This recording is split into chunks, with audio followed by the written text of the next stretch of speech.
Your next goal that you select will actually determine how fast you achieve it. Very important to understand, and here is why. Many of the times we're ambitious, and you're ambitious, and I totally get it. The thing about being ambitious is that sometimes we set goals, especially at the beginning, because you're trying to get to $10,000 per month.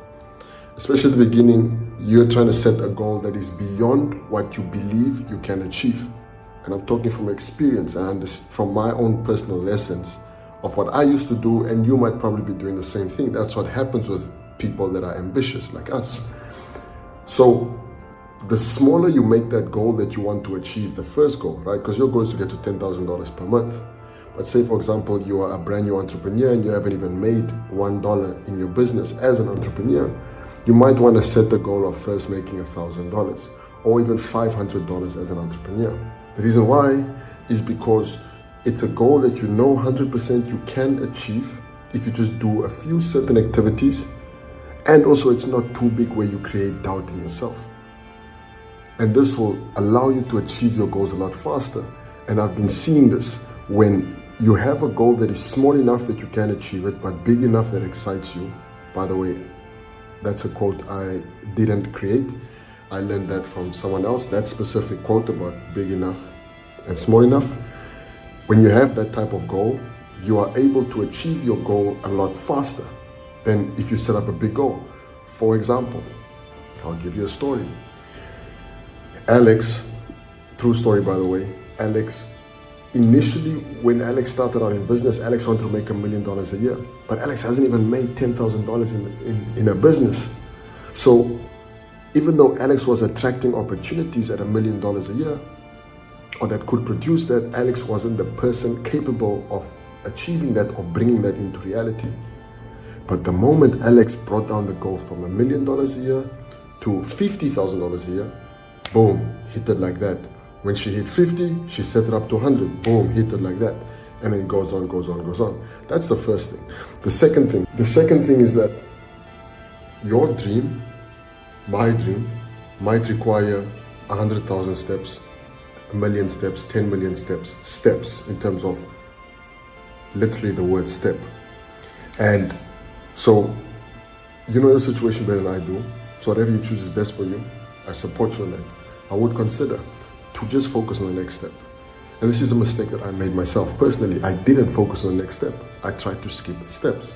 So for you personally, if you just look at your activities to do and you look at your goals for the year, instead of stressing yourself out for the full goal, that's the end of the year, rather ask yourself, all right, what is the next thing that I have to do? The reason that you should do this is because it allows you to simplify a lot of things, but also, here's a key, very, very key. When you do that, it forces you to surrender to the step that you're in. From my experience, or what I've noticed personally, is that when you try to skip steps, you keep going through the cycle where you get brought back to the same step. Why?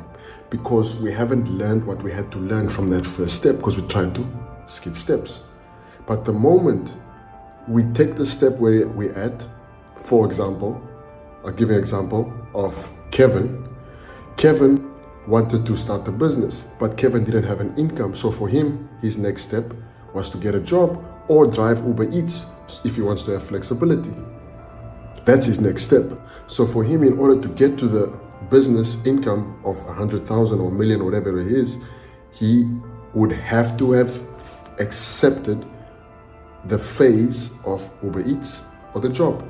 And the moment he surrendered to that step and he said, you know what, this is the step where I'm at right now, I'll do this as best as I can, but I still have my goal in my mind of $1 million or 10 or 100,000, whatever it is for you, the next step will only reveal itself then. Always remember that, or try to remember, well, like I said, you can choose what you want to believe in. You know your situation better than I do. So I'll just suggest that when we accept and surrender the step where we're at and do the thing that we have to do, the phase that we have to do it in, it allows the next step to present itself a lot sooner, because then we don't go back in a loop. Hope that helps. Talk soon. Oh, by the way, For those who are new to the channel, who we are, if you don't know who we are, we're More Life for All. And what we do is that we're here to empower you. We're here to give more life to you. We're helping specifically entrepreneurs go from $0 to $10,000 per month. And we do that on the back of a sales organization, which means that number one, we help you learn how to sell. And number two, we give you a platform to be able to sell and practice that skill. Why? Because sales is the most important skill you can have in this life. With that being said, I appreciate you for watching. And if there's something you could have done better, please just put that in the comments. I'll appreciate that. Talk to you soon.